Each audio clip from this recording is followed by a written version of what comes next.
combination limit state of collapse, limit state of serviceability,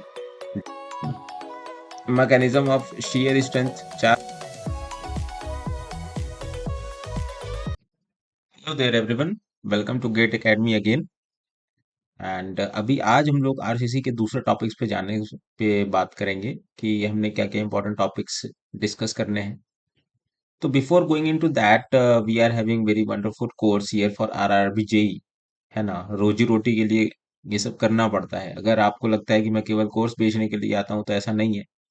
अगर आप ही बताइए कि अगर कोर्स को प्रोपेगेट नहीं करेंगे तो कोचिंग कोचिंग कैसे चलेगी. और इतने सस्ते दाम पे आपको अवेल करवाया जा रहा है जिसमें केवल सर्वर कॉस्ट होता है और कुछ नहीं होता है. उस चीज को भी काउंट करना रहता है. ठीक है. तो इसमें ऐसी बात नहीं है, आप देख सकते हैं आपके आपके पूरे फायदे का ही सौदा है इसमें. ठीक है, हमारा तो एज इन ज्यादा कुछ है नहीं इसमें.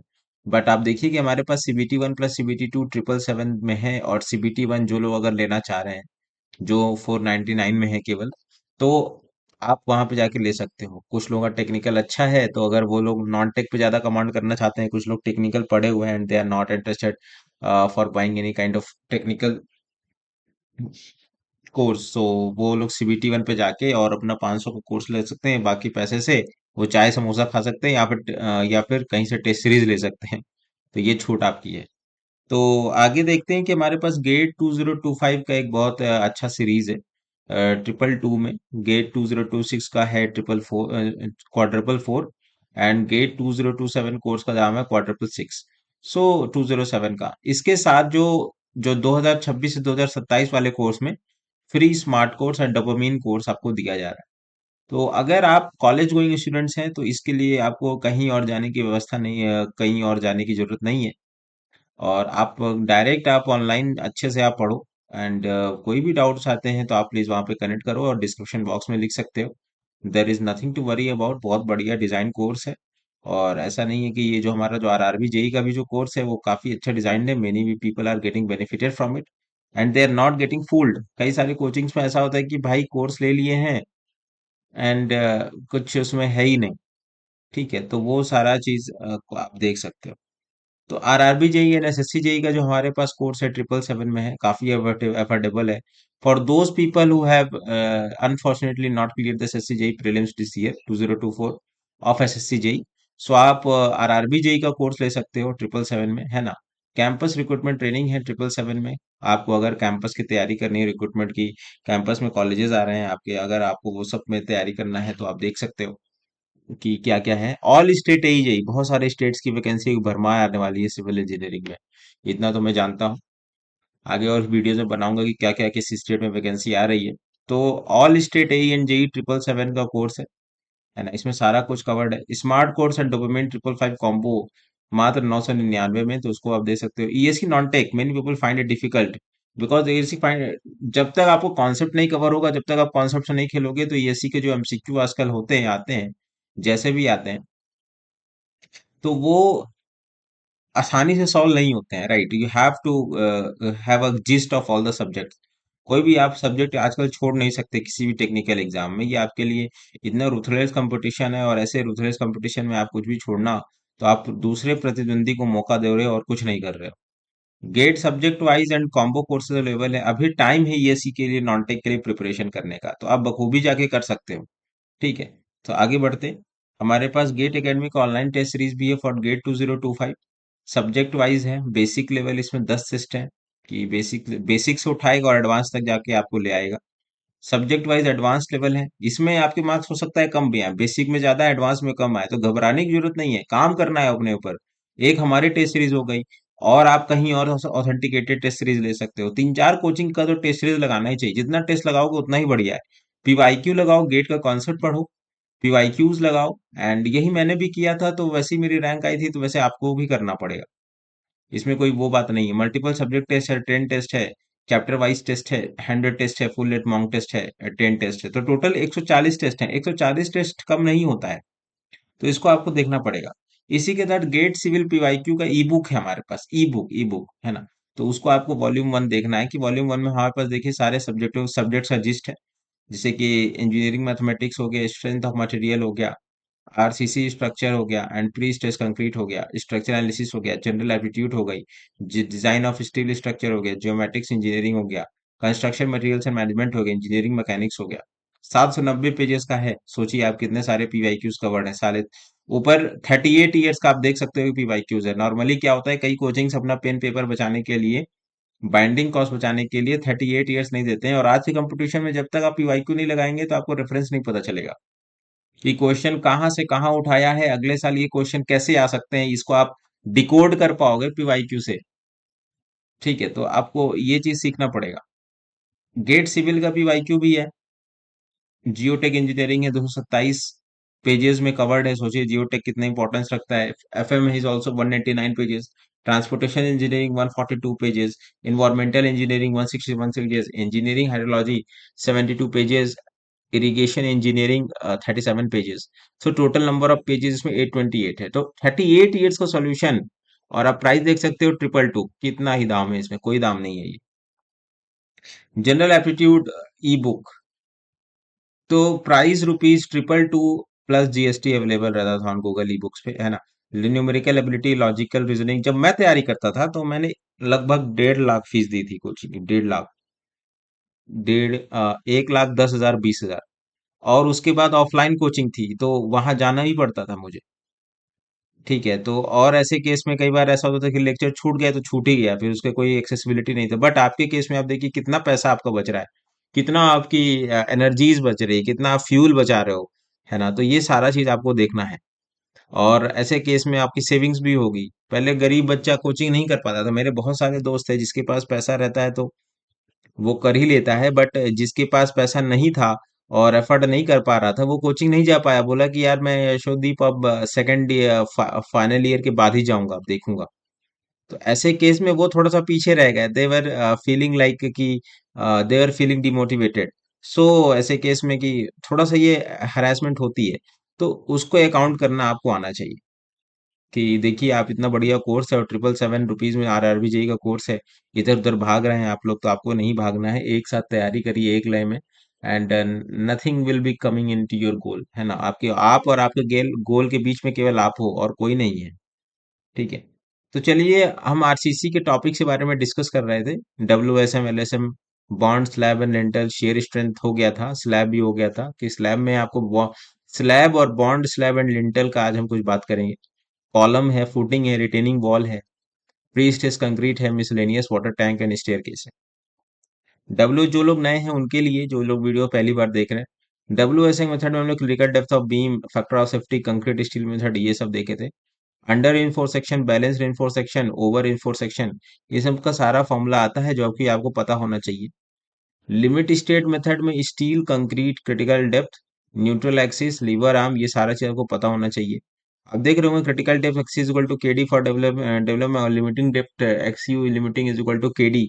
तो आपको पता होना चाहिए अंडर इनफोर सेक्शन एलएसएम के कंडीशन में कैसे गवर्न होता है, बैलेंस सेक्शन के केस में कैसे गवर्न होता है, ओवर इनफोर सेक्शन के केस में कैसे गवर्न होता है, ये सब आपको पता रहना चाहिए।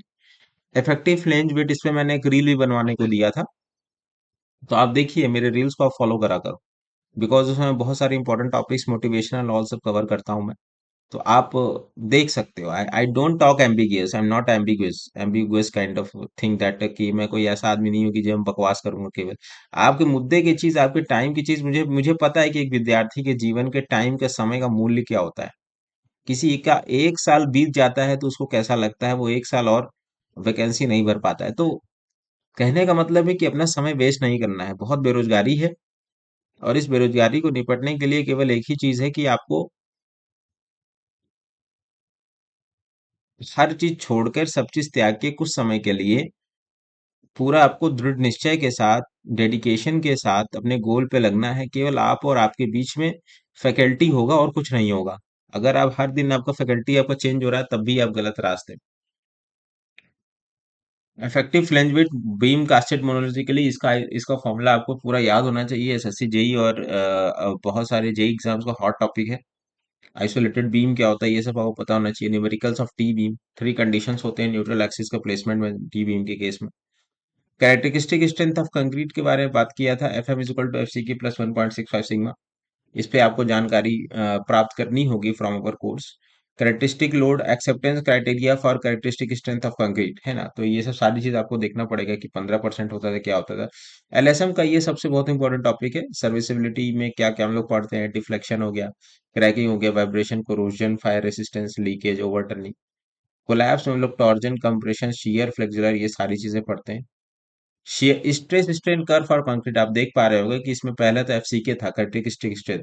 उसके बाद इसको 1.5 फैक्टर ऑफ सेफ्टी से डिवाइड किया गया। उसके बाद 0.67 एफसीके को 1.5 से डिवाइड किया गया, तो 0.45 एफसीके से हम लोग प्ले करते हैं। तो ये सब आपको पता होना चाहिए कि भाई 1.5 is there and why we are not playing at 0.67 and why we are playing at 0.45 FCK. तो पैराबोलिक के केस आप देखिए, इसमें दो प्रोफाइल बन रहे हैं, एक पैराबोलिक बन रहा है, एक और स्ट्रेट लाइन बन रहा है। इसके बारे में आपको पता रहना चाहिए। Durability criteria very very important है। ये टेबल बहुत इंपॉर्टेंट है कंक्रीट टेक्नोलॉजी के पॉइंट ऑफ व्यू से भी, एंड आपके आरसीसी के पॉइंट ऑफ व्यू से बहुत सारी चीजें पूछ ली जाती हैं जिसका आपको पता होना चाहिए। Load combination, limit state of collapse, limit state of serviceability, dead load, live load, wind load, इसके केस में आपको ये पूरा टेबल पता होना चाहिए, है ना। इसका मतलब पता ही होना चाहिए, इसमें ऐसे नहीं बोल रहा हूँ कि नहीं, यहाँ से सवाल आप देखोगे बहुत इंपॉर्टेंट है बनना। Some topic of concrete technology and RCC are common here, जैसे कि परमिसिबल लिमिट्स ऑफ सॉलिड आपको पता होना चाहिए कि ऑर्गेनिक इनऑर्गेनिक क्लोराइड में क्या क्या है, types of form work and striking off period, ये सारी चीजें factor that affect the strength of concrete. Bond slab and lintel में तो आपको सारा कुछ टच करते चलना है, क्योंकि इसमें एक एक टॉपिक कहीं से भी कुछ भी पूछ ले रहा है, तो ये सारा चीज आपको कवर करना पड़ेगा। जैसे कि वन में तो चलो आसान था, लेकिन टू में आपको ग्रिफॉर्ड मेथड हो गया, मार्कस मेथड हो गया, पीगेट्स मेथड हो गया, तो ये सारा चीज आपको देखना पड़ेगा। शियर स्ट्रेंथ ऑफ कंक्रीट कल हम यही डिस्कस कर रहे थे। मैकेनिज्म ऑफ शियर स्ट्रेंथ, चार मैकेनिज्म का प्रोसेस होता है। डायगोनल कंप्रेशन फेलियर क्या होता है, टेंशन, डायगोनल टेंशन फेलियर क्या होता है, shear cracks in structural member, tau C max is equal to 0.62 under root of C K. तो ये सारी चीजें पता होनी चाहिए कि क्या होता है। Tau is equal to grade of grade percent of tensile reinforcement. Shear stress distribution, homogeneous beam क्या होता है, इसमें शेयर स्ट्रेस का डिस्ट्रीब्यूशन करना है कि होमोजीनियस बीम में शेयर स्ट्रेस डिस्ट्रीब्यूशन कैसे होता है।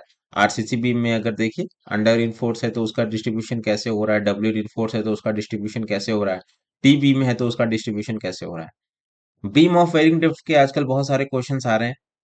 Tau B is equal to B U minus plus minus M U by D tan beta by B D.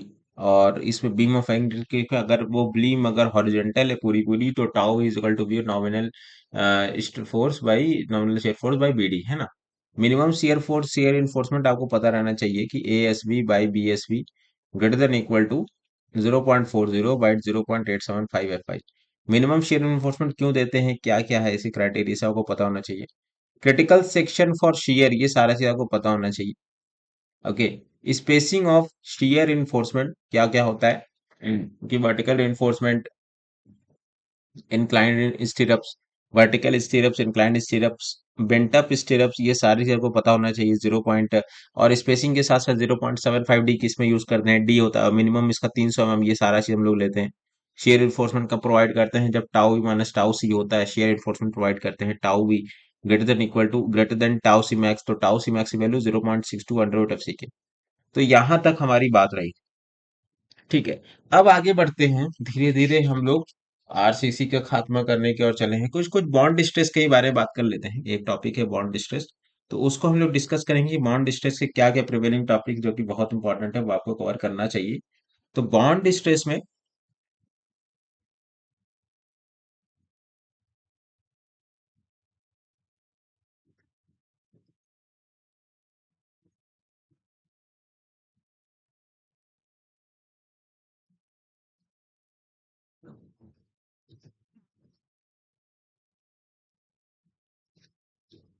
ये फॉर्मूला होता है बॉन्ड स्ट्रेस का, नॉमिनल शेयर फोर्स और N pi five by lever arm. ठीक है, तो ये सारा चीज आपको पता होना चाहिए क्या होता है। तो एल डी जिसमें डेवलपमेंट लेंथ एक आता है कॉन्सेप्ट, डेवलपमेंट लेंथ का, फाइव सिग्मा एस टी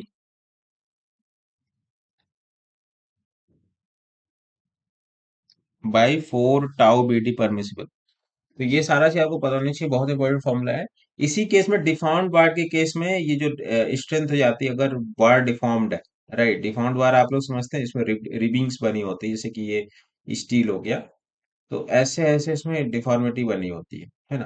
तो इसका जो स्ट्रेंथ होता है वो 60% बढ़ जाता है डिफॉर्म बार के होने, अदरवाइज प्लेन बार है तो प्लेन बार से 60% डिफॉर्म बार में स्ट्रेंथ बढ़ जाती है। अगर यही कंप्रेशन के केस में है तो वो 25% इंक्रीज हो जाते हैं, यहाँ पे 60% इंक्रीज हो जाती है। ठीक है। तो ये सारा चीज आपको पता होना ही चाहिए। ये डायरेक्ट एमसीक्यू बेसिस पे है, ये डायरेक्ट यहाँ पे 25% इंक्रीज हो जाती है, तो ये सारा चीज आपको पता होना चाहिए। ठीक है। तो इसमें कोई आपको दिक्कत नहीं होनी चाहिए। और उसके बाद जब हम बात करें कि एंकरेज लेंथ के ऊपर बात करते हैं कि एंकरेज लेंथ क्या होता है, for bars and tension case में एंकरेज एंकरेज का पूरा कॉन्सेप्ट आपको पता होना चाहिए।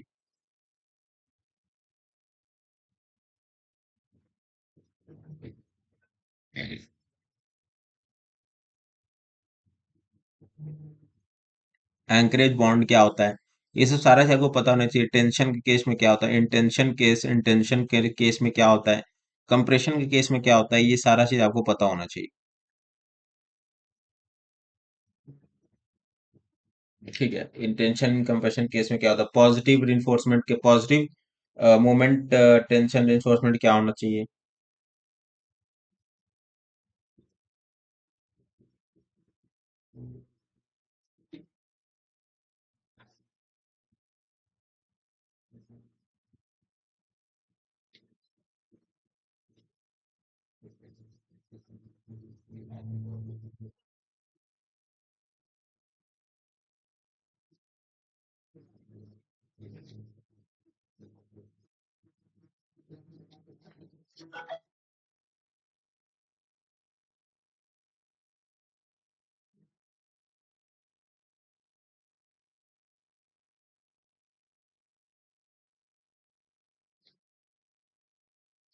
इसी के साथ साथ एक कर्टेलमेंट ऑफ बार की डिटेलिंग्स आपको पता होना चाहिए।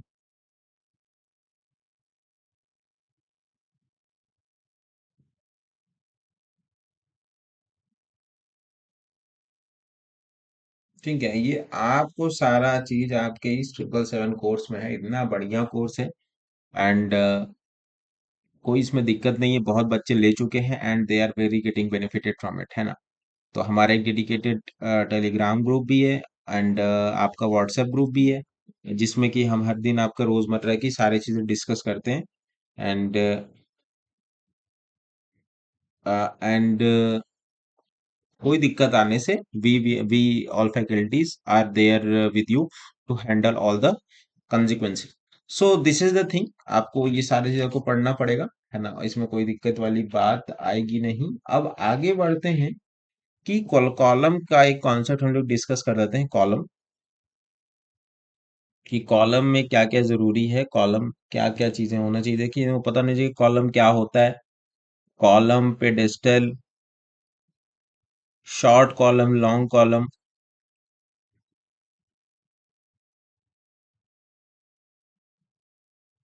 शॉर्ट कॉलम, लॉन्ग कॉलम, इस सारे को पता होना चाहिए। ठीक है। मिनिमम एसेंट्रिसिटी क्या होता है ना, ये बहुत इंपॉर्टेंट है, मिनिमम एसेंट्रिसिटी।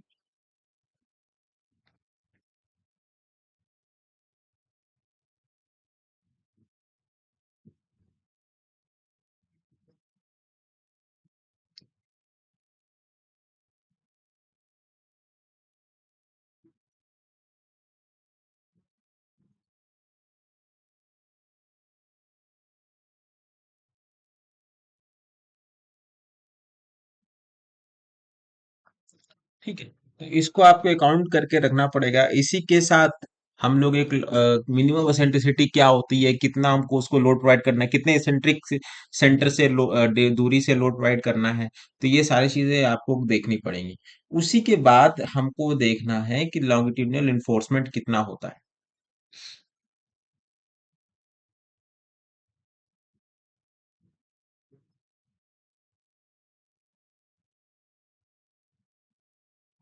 लॉन्गिट्यूडिनल इन्फोर्समेंट क्या होता है, अगर FE 415 है, ठीक है, तो क्या होगा, अगर FE 250 है तो क्या होगा। कितना हम लोग लेते हैं वैसे, minimum 0.8%। Okay, minimum 0.8% of gross, और मैक्सिमम कितना लेते हैं? 6% ऑफ ग्रॉस। याद रखना है, भूलना नहीं है। ठीक है। और क्यों करते हैं हम लोग ट्रांसफर्स रिइंफोर्समेंट इन कॉलम पे, क्यों करते हैं? Why we do transverse reinforcement in column.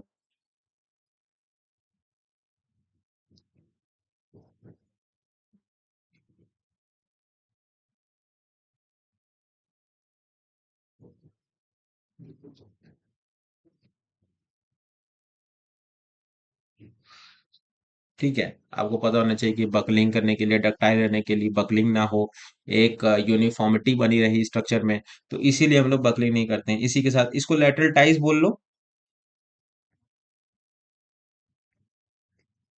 Lateral ties से याद आया,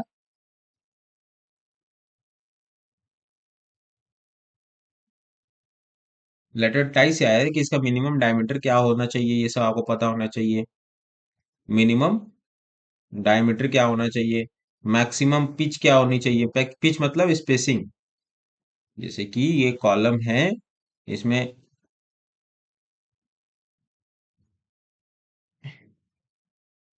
ठीक है, तो ऐसे अगर है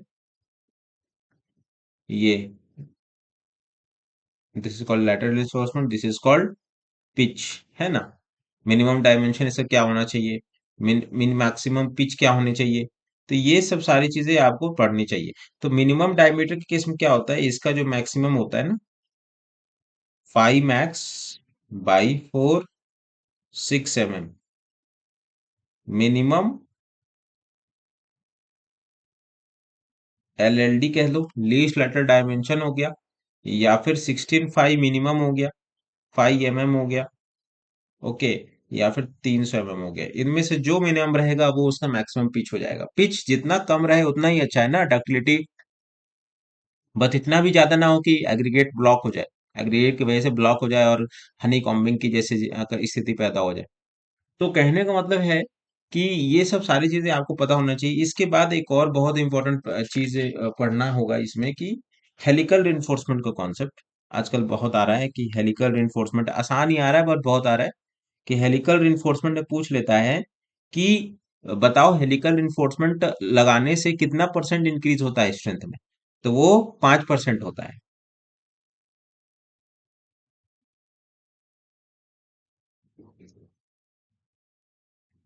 इंक्रीज इन 5%। इसका भी आपको पता होना चाहिए कि मिनिमम डायमीटर कितना होना चाहिए, है ना। काफी फॉर्मूला है इस वाले मिनिमम पिच, मैक्सिमम पिच क्या होना चाहिए, ये सब सारा चीज इसका आपको इसमें भी पता होना चाहिए। ठीक है। और इसी के साथ सिलेंडरनेस लिमिट ऑफ कॉलम आपको पता होना चाहिए।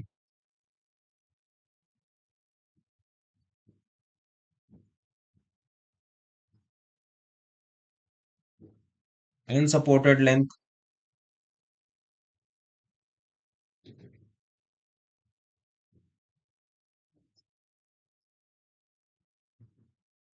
ठीक है, 60 B होता है जो भी है, 60 B है ना। तो ये सब सारा चीज आपको देखना पड़ेगा, लीस्ट लेटरल, है ना। अनसपोर्टेड 100B² क्या होता है, किसमें होता है, ये सब सारा चीज आपको देखना पड़ेगा। ठीक है। उसके बाद कुछ केसेस बनते हैं आजकल इस ग्राफ से, अगर हम लोग जब biaxial condition of concrete column पढ़ते हैं, तो उसमें एक हम लोग बाई एक्सेल कंडीशन का जो ग्राफ होता है वो पढ़ते हैं, कि इसमें पूछा जाता है कि आजकल ये भाग होती है, इसको ABC बोलते हैं। तो ABC का क्या क्या यूटिलिटी है, ABC किसको किसको बोलते हैं, तो ये सब सारी चीज आपको पता होना चाहिए। ठीक है, कि कैसे क्या करना है। उसके साथ आपको पता होना चाहिए कि कॉलम है तो उसका डिजाइनिंग LSM के हिसाब से कैसे होगा और WSM के हिसाब से कैसे होगा। शॉर्ट एक्सियल लोडेड कॉलम है तो उसकी डिजाइनिंग कैसे होगी। ठीक है, शॉर्ट एक्सियल लोडेड है कॉलम,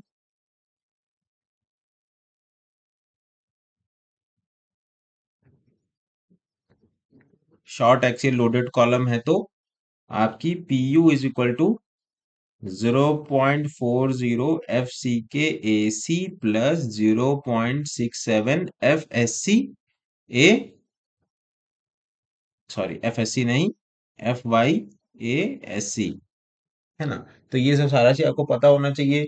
उसी तरह आपको लॉन्ग कॉलम में क्या कंडीशंस प्रिवेल होती है, ये सारा चीज आपको पता होना चाहिए। यहाँ पे हम लोग लीस्ट लेटर डायमेंशन कंसिडर करते हैं, सीआर हम लोग पढ़ते हैं, 1.25 एल इफेक्टिव बाई 48 बी, ये सारा चीज हम लोग पढ़ते हैं। तो ये सब सारी चीजें का एनालिसिस हम लोग करते हैं। और कॉलम बहुत इंपॉर्टेंट है, कॉलम और आसान भी है कॉलम, इसमें कोई दिक्कत वाली बात नहीं है। अगर आप हमारे कोर्स पे जाओगे, इनरोल होगे, तो आपको अच्छे से समझ में आएगा। ठीक है। तो चलिए इस सेशन में अभी तक रखते हैं, आगे के सेशन में हम लोग फुटिंग और रिटेनिंग वॉल के कॉन्सेप्ट के साथ इसको खत्म करेंगे। आरसीसी के सारे इंपॉर्टेंट पॉइंट को, कुछ कुछ हम लोग पेडेस्टल प्री स्टेज कंक्रीट के भी कॉन्सेप्ट को देखेंगे, जो जेई के पॉइंट ऑफ व्यू से बहुत इंपॉर्टेंट है। ठीक है, हमारा तो अभी परव्यू जेई ही है, हमारे जेई निकले पहले। ठीक है, उसके बाद हम एई पे और यूपीएससी पे जो भी आप करना चाहें तो वो करेंगे। ठीक है ना। तो चलते मिलते हैं अगले सेशन में।